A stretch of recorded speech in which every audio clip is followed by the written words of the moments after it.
Hi, I'm Adam, This is Kevin. and we are Tech Guys Who Invest. This is the place for business people and investors to learn all about investing. We offer a fresh perspective on what it's like to have a day job while investing, and we share lessons learned on our investing journey. Our vision is to educate and entertain you while adding tons of value to your daily commute. Welcome to our show. Welcome to episode 6 of the Tech Guys Who Invest. On this episode, Adam and I discuss a concept that is near and dear to our hearts. We are passionate about the idea of abundance. I know for myself personally, the more I dive into real estate investing, the more I network, the more I talk to people, the more I realize how collaborative and how abundant things actually are. When I'm talking abundance, I'm referring to the idea that we can collaborate together to bring down a deal. We can leverage each other's resources. There's a power of the referral, for example. And in this episode, Adam and I have a quick discussion about the things we're seeing in the space with regards to abundance, how to think abundantly, and how to live abundantly as well. Adam and I firmly believe that what we give back, we are going to receive tenfold. So we hope you enjoy this episode. And if you have any ideas about abundance and the things you're doing to live abundantly, we'd love to hear about it. So let us know in the comments. Adam, what's new with you on your side of the Tampa Bay? Well, I noticed in my email this morning, I just got a cozy payment from one of my tenants. And so it's always nice to be making money while you sleep or whatever it is you happen to be doing. That's some good news to wake up to. Yeah, it's great. I looked at my email. It's like your cozy payment is processing. And for those who may not know what that is, Cozy is a cloud service that allows you to manage payments from your tenants. So what I do with my tenants is get them to set it up electronically. So I'm not going around physically collecting rent or anything crazy like that. They're not mailing it to me. We set it up so it automatically electronically debits from their bank account and puts it in my bank account every month. So I get an electronic notification. Hey, Adam, your payment is processing. You're being paid. And it's kind of like a nice little way to start my day. So that's what happened this morning. So you mean And to I had a tell lot me, of fun. Oh, sorry, Kevin, go ahead. no problem. So you mean to tell me that you didn't have to do it. You didn't have to go to the bank to collect the check. You didn't have to meet anybody to collect the check. This was just showed up electronically. Every month, like clockwork. And it's usually on like the second of the month. I get the little note that says it's starting to process. That's an absolute phenomenal way to start your weekend. It's fantastic. I love it. And what I was going to say there is I had a lot of fun last night, Kevin. What did you think about last night?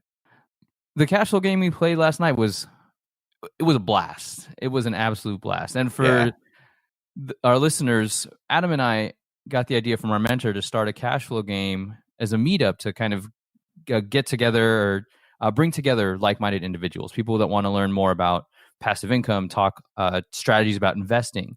So I had the idea of bringing couples together like a date night, and people play board games all the time. That's not really anything out of the blue, but I wanted to incorporate the cash flow game because I think that cash flow game is fun. First of all, there are lessons that you can apply from that game in real life. And one of those lessons that we saw loud and clear was this idea of abundance. Instead of people saying, wow, I can't afford this, it was, all right, who wants to join in? How can we make this happen? And in fact, Adam, your wife was the first one out of the rat race, right? Yeah, I know. And it was only like the second time she's really played. One time she practiced and she played one night this week with another group that we do here in Tampa. And then last night was only the second time she's played. And she won. She did. You win the game by either increasing your fast track cash flow to $50,000 each time, or you purchase your dream. And sometimes those dreams are like going on African photo safari or seeing the 7 wonders of the world. I don't remember what Judy's dream was, but she landed on it and she had the money to purchase it. So she won the game. Yeah, that game's a fantastic way to increase your financial intelligence and super fun.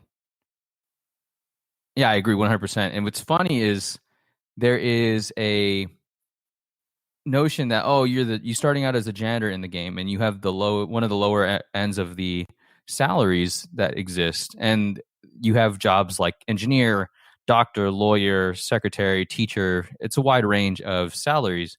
And Adam and I had the I think he Adam was a lawyer and I was an airline pilot, so they had the highest salaries in the game, and we didn't get out the rat race. We were in the race when others were popping out.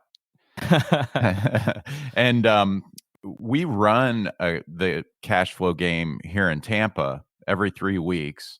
And we'll put that in the show notes. If you're local listening to this and you want to join us, we'd love to have you come out. It's just a really fun way to meet some good people and have fun learning about financial concepts and investing. Yeah, it really shifts your brain. And the things you're reading about, if you read Rich Dad Poor Dad books, or if you listen to like Bigger Pockets podcast or our podcast, you start to see how it can be applied in a safe space. You're not losing any money by taking risks or investing in something in the game. So, Kevin, something that we're doing right now is we're sharing a little secret with some people, right? I mean, we're sharing something that rich people know about. Wealthy people do this kind of thing. They get together and find ways to teach each other and share with each other and grow each other. They don't really keep it to themselves like, "Oh, I don't want these people to know about what I know about because then they'll start doing it and they'll take away from me." Right? Exactly. It's an abundance It mentality. is. It's abundance mentality. And that's what we're talking about today, right? Correct. We are spreading the knowledge. We are giving away the secret of abundance to our listeners. So there's something called, well, what we call the abundance mindset or the abundance mentality. And the opposite of that is the scarcity mindset or scarcity mentality. And so what Kevin and I wanted to cover today was how rich people think. And if you want to be a rich person, learn to do what rich people do. This is the way they think. They approach life with an abundance mindset, and so we'd like to unpack that, talk about it, and really share that with you, not keep it to ourselves. And Kevin, do you remember where you first learned about this concept?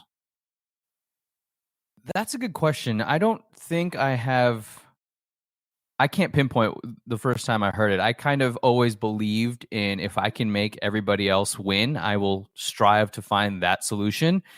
It's more my personality. I've been criticized for being quote unquote too nice, but I think it was just applied in the wrong context. So I've been a believer in it ever since, but I wasn't privy to the actual concept or notion of abundance still until I started reading about it and learning about what the rich and the wealthy and the successful investors do.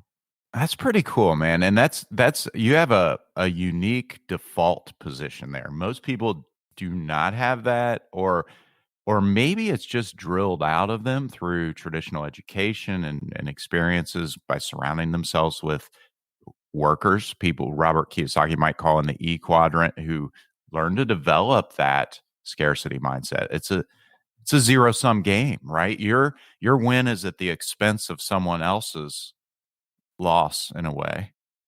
Because if there's one position available that is an advancement and you're competing for it, someone's going to win and get that, and someone is not going to get that. So that's cool. You have that, kind of by default, and you haven't lost it and maintained it. If anything, it's for me, it's reinforced the fact that I can make something happen with others involved. I used to think that real estate was this cutthroat, it's my deal or no deal. But like you and I said, the more you learn, the more you can start thinking abundantly and you start seeing the power of leverage.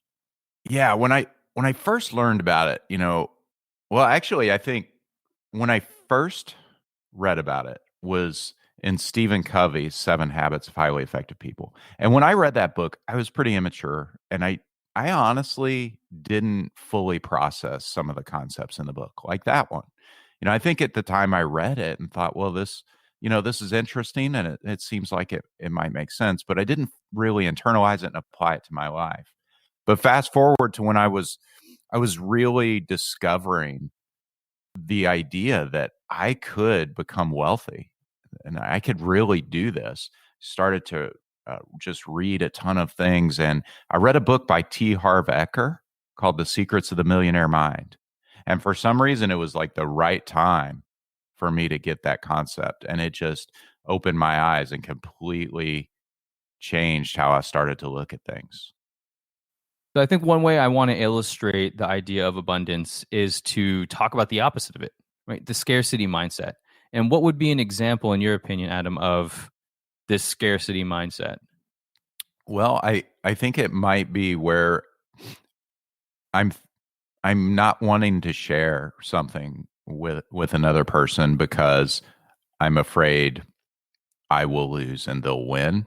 Um, and that can actually cause me to lose out. So a good example might be if there were a piece of property available that I couldn't afford, but maybe it was close.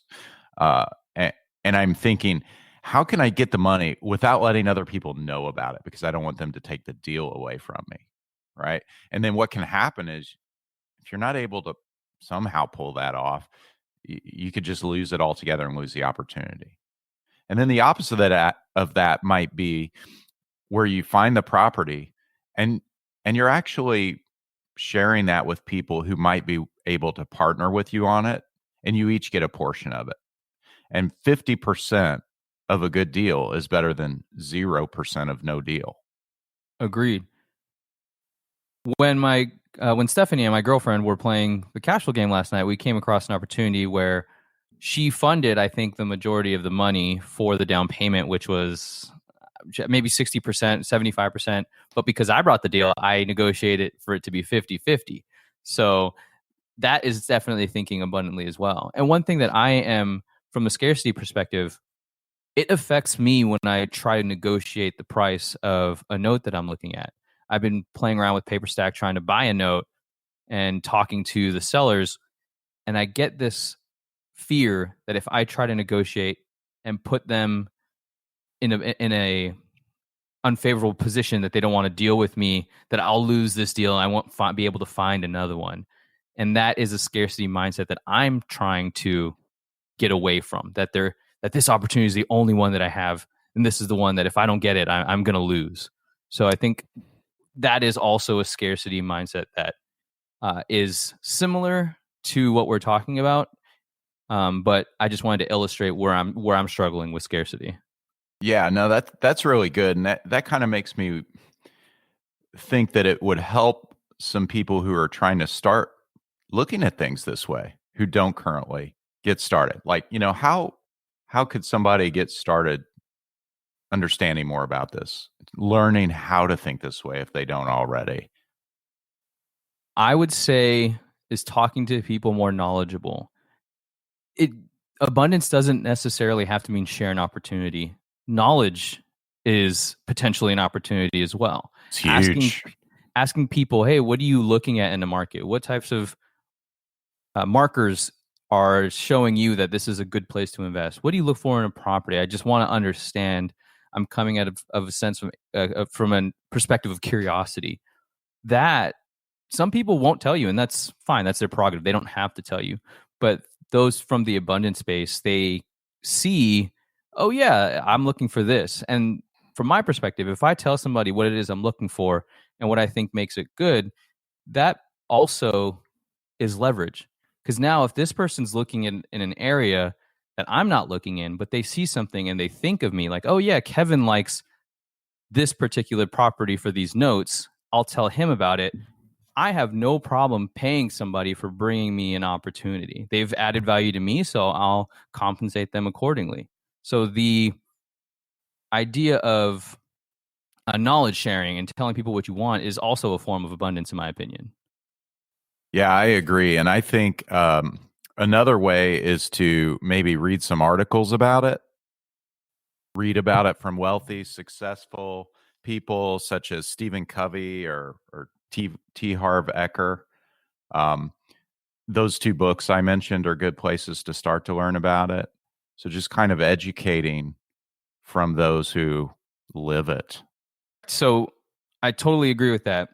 Understanding what ways other people are living abundantly are huge, and you can apply that. So looking for the clues of what people do and then applying it in your own life. Right. Zig Ziglar said you can have everything in life you want if you will just help enough other people get what they want. Let's talk about that quote. That reminds you of the book, the I think it was The Go Giver, I, where I haven't read that. the synopsis is there's this individual that's trying to be successful, trying to, I can't remember if he's trying to build a business or something, but he's trying to attain a certain level of success. And in the story, he is viewing it that he has to do everything himself. He has to be the go-to person, the absolute expert, that nobody else can help him succeed. And the person, the guru that he's speaking with, or this wise individual, brings him to a number of different people to illustrate that what these people have done to be successful is they've given value away, and it's come back tenfold to those individuals. So I think that for me, that quote that you just mentioned is similar to what we're trying to do. We are trying to educate people as much as we can because we believe in it, we're passionate about it. And that can trickle down to people saying, hey, I like what these guys are doing. Um, they are knowledgeable. And hypothetically, I know that investing in real estate takes up a lot of time and work. But I have the money to in a self-directed IRA, for example. I just don't have the time. I know Adam and Kevin are passionate about it. Why don't I talk to them and see what they've got going on? Yeah, that's really. I love what you said there about helping other people get it, and that just helps everyone involved. I mean, I guess one thing that's kind of the thought that's popping into my mind is around syndicating apartments. Um, Rod Cleef says, with one hand, I'm pulling myself up, and with the other hand, I'm pulling someone else up behind me. And that I experienced it this week. I mean, I feel like this is an example of abundance mindset. Um, I was on the call with a guy who is he's further behind in his investing journey than I am. So I was helping him. I was giving him some really useful information and shared some techniques and some tools with him and things that'll really help him out. And I was just doing that to help him, right? To help him grow. Like I was sharing. And the next day, I was on a call with someone who's further along than I am. And he was doing the exact same thing with me. It's just a perfect example of how this really works. And I thought, how cool is this that we're all helping each other? So, those are the people you want to surround yourself with. If you run into the person who doesn't want to share and they want to keep it to themselves, that's probably just not someone you want to be doing business with, right? And that's more of a short sighted view of things. Those of us who are helping each other, we're going to go a lot further in the long run because we have a team of people. You can do so much more with others than you can all by yourself. What do you think some ways, uh, some keys are to practice this? I mean, I've got a couple in mind that I was thinking of. Maybe we could talk about some of the keys to practicing this mindset. What I was thinking, to backtrack to the Zig Ziglar quote, is part of, to answer your question, is educating people. If you help enough people get what they want, you are trying to either solve problems, which is automatically adding value, or if you're teaching people, that will help you become an expert in whatever field you're trying to invest in. And what I mean by that is, if you can't explain what you're trying to do in such a way that everybody who you're talking to can understand, you yourself don't understand it as well as you think you do. So by being able to teach people and guide them in further to get further along their journey and educating them on what you know that they're still learning, you are reinforcing those tidbits of knowledge in your mind as well. And you're also able to see, well, maybe I need to change my perspective on this because the more I talk about it, the more I see it in a different light. Oh, yeah, that's really good stuff. Another I thought of is gratitude, practicing gratitude and appreciation. Tony Robbins talks a lot about that. And I've noticed that in myself as a way to open me up and really shift my mind. There's something about giving gratitude and giving appreciation to others just kind of opens you up and allows this concept to flow for you personally. I don't know what it is.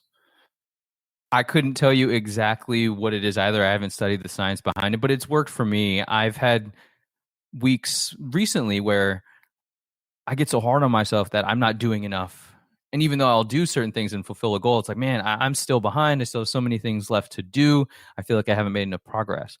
And what I've forced myself to do is when I journal, which I journal almost every day, I will start by finding something unique that I'm grateful for so that I stop the train of thought that I'm in this negative space. And it could be from whatever reason. It could be a fight with my girlfriend, disagreement with negotiating that I lost a deal, anything like that. That can turn me into just this negative ball of energy. So I'll force myself to say, what am I grateful for? The other day I wrote down, I am grateful for water, and talked about how it's the source of life, keeps me hydrated. If I'm not drinking water, I know that I get dehydrated. I feel like I am not able to do anything. And it may seem kind of odd to be grateful for water, but the idea is to find something and force your mind to think in gratitude in that perspective. Yeah, I just took a drink of water. Stay hydrated, my friend. So another thing I think is good is giving. We give, my wife and I, our family, we give generously, and that really helps you sort of embrace this mindset as well. I know that mentally, when you help someone else, it just does something for you and makes you open to then receive gifts. And so again, this idea of abundance, there's enough for everyone. I'm giving, and then I turn around and receive, and then I turn around and give, and it sort of does something to you psychologically that opens this up for you. It's also it's like you're giving out these your time, efforts, and resources. You're open to these opportunities as well. Not that you're looking for it, but you're open to receiving the opportunities that could come your way. And that's awesome that you and your family give. And it doesn't necessarily have to be monetary funds. It could be time. It could be finding ways to volunteer. Those are also ways that you can give. And volunteering for something you genuinely believe in or passionate about is a great way of living in abundance and giving what you can to the universe, if you will. So, Kevin, it feels like we've covered quite a bit on this topic of abundance. Is there anything that we haven't covered that we want to share with our listeners today? I can't think of anything off the top of my head. Yeah, Adam. I can't either. But if you're listening and we didn't hit on something that you're interested in, why don't you hit us up? Let us hear from you. And also, if you have feedback about this show, we'd love to hear it so we can bake it in and continue to make this show as awesome and valuable as possible for our listeners. So feedback is also a great way to give abundance. That's right. It is. All right. Thanks, Adam. Thanks, Kevin. That's it for this episode of Tech Guys Who Invest. This is Adam. And this is Kevin. Thank you so much for listening to us. Don't forget to join our Facebook page where we're building a community of investors so that we can share ideas, tips, and other ways to help us get out of the rat race. If you found value in this podcast, it would mean the world to us if you could share it with your network. Lastly, we love feedback. It's how we get better. So if you wouldn't mind spending 30 seconds and leaving us an honest review on iTunes or Stitcher or whatever platform you're using, that would be super sweet. If you want to get on Adam or Kevin's calendar, go to tgwipodcast.com/contact. We want to help you invest safely, wisely, and ultimately get you out of the rat race. Thanks again.